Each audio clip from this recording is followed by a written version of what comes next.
Good afternoon, Con. I just finished reading your discussion board, and although we did both speak about some of the concerns of when exemplifying empathy with clients and feeling their pain and experiencing things that maybe have been traumatic, I see that we both spoke about concern of burnout and boundaries and things of that nature. So we were tracking on the same thing, but you brought up another issue that could occur with a helper and a client, and that is helper-client entanglement.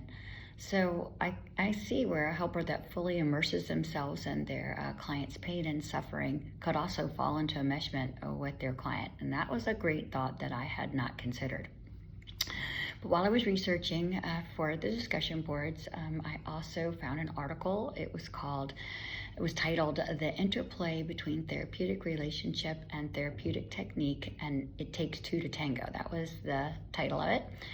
And the authors make mention of factors that need to be present in sessions for successful implementation of techniques within sessions.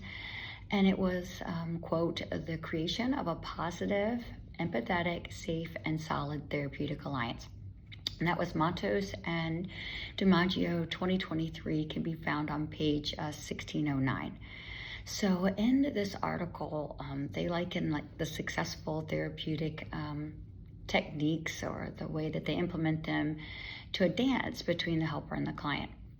And they discuss issues like stepping on their partner's toes, as well as needing to stay present and keep dancing throughout the session. So I thought it was a pretty cool way that they explain it. So it kind of gives me a visual way to think about using empathy in a session, kind of liken it to a dance. So in one of my other classes, we had to do some skills demonstrations this week, and one of the skills that the main skill that we needed to show in our skills demonstration was empathy.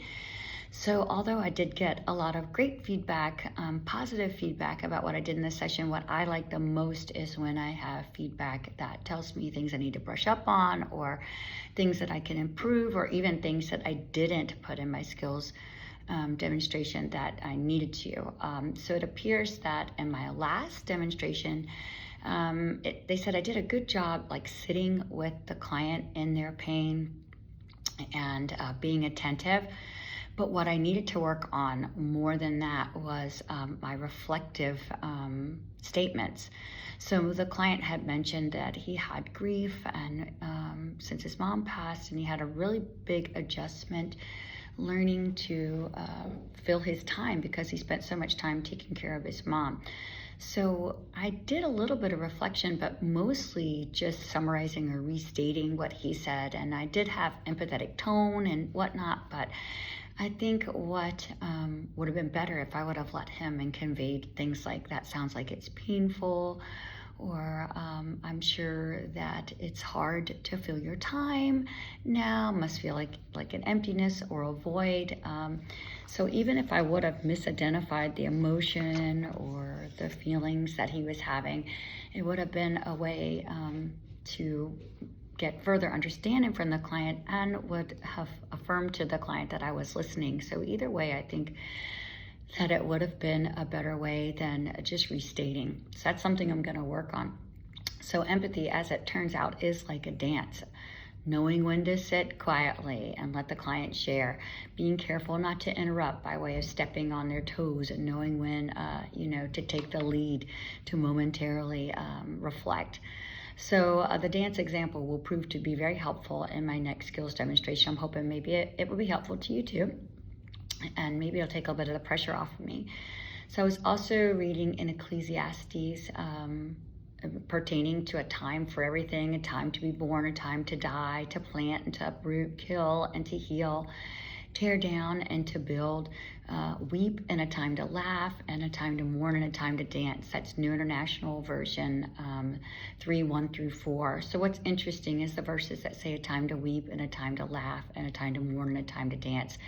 this is how we can show empathy to our clients, by rejoicing when they rejoice and mourn when they mourn. I'm just so thankful to the Holy Spirit who will lead us into just a deeper understanding of that if we ask him. So it was great reading your post. I look forward to interacting with you again soon. God bless you. Bye-bye.